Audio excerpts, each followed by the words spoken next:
Have you ever noticed how often history sneaks into our daily conversation?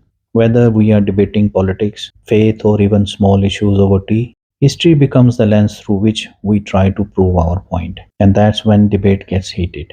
Suddenly, it's no longer about logic or facts, it's about whose version of history we believe. Friends, families, even strangers online, all passionately defending events none of them actually witness. And the irony, they call it truth.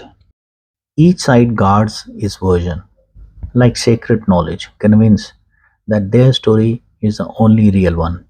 It makes you wonder maybe truth isn't what actually happened, but what each group chooses to remember.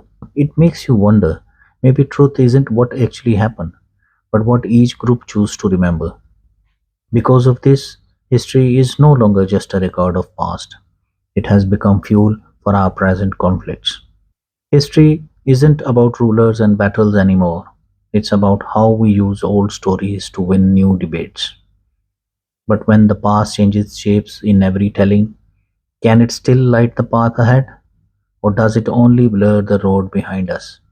Has it becomes the very reason we can't move forward? Here's a simple question that rarely get asked. Whose history are we actually studying? Every nation edits its past to fit its identity. Every religion highlights what supports its beliefs. Every political party glorifies heroes. The same event can be liberation in one textbook and invasion in another. Take example of British. They call 1857 a mutiny. Indians calls it first war of independence and Pakistan calls it awakening of Muslim identity. Same event, three different truths. That's how flexible history has become, a story anyone can twist to suit their argument. Politicians have mastered this art. The smartest one are not the one who promise the future. They are the one who controls the past.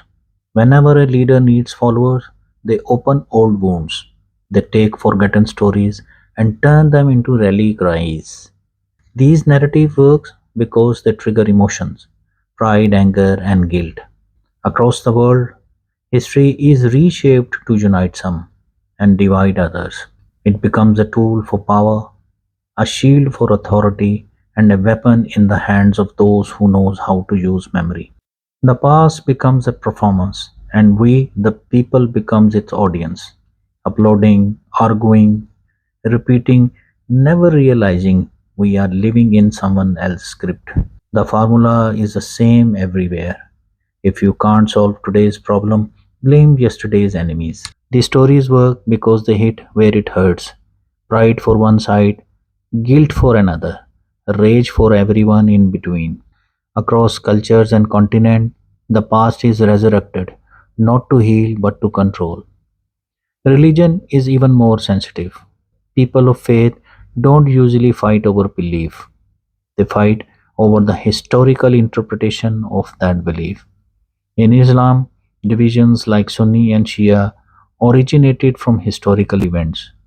Centuries later, these wounds still exist. In Christianity, Catholics and Protestants once killed each other over control of religious history.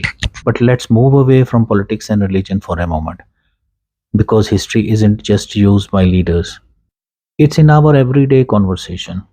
We say things like, our forefathers were better people, this community always betray us, and that country has always been our enemy.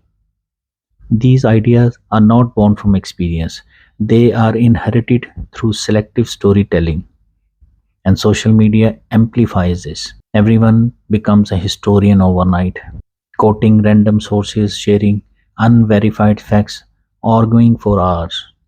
But what's the outcome? We don't gain wisdom from the past, we just keep recycling anger from it. The world around us is changing faster than ever. Technology evolves every month. Cultures mix, borders blurred, ideas are spreading. Yet emotionally, we are still fighting wars that ended centuries ago. Instead of learning new skills, we are busy defending old stories. Perhaps that's why nations that moved beyond their past, like Japan or Germany, build futures stronger than their history. Meanwhile, others remain trapped, still arguing about who was right or wrong 1,000 years ago. I'm not saying we should erase history. I'm saying we should update our relationship with it. Let's stop using it as a weapon and start using it as a mirror. Instead of asking who started it, ask how can we stop repeating it. Maybe we don't need to memorize wars and empires. Maybe we need to study human behavior, psychology, and technology because that's how real progress began. History was supposed to make us wise, but somehow along the way it made us defensive. We started remembering pain more than lessons. Maybe it's time to remember less and understand more. The past isn't dangerous, our obsession with it. I'm not asking you to forget history. I'm asking you to stop living in it because the future does not wait for the people stuck in past.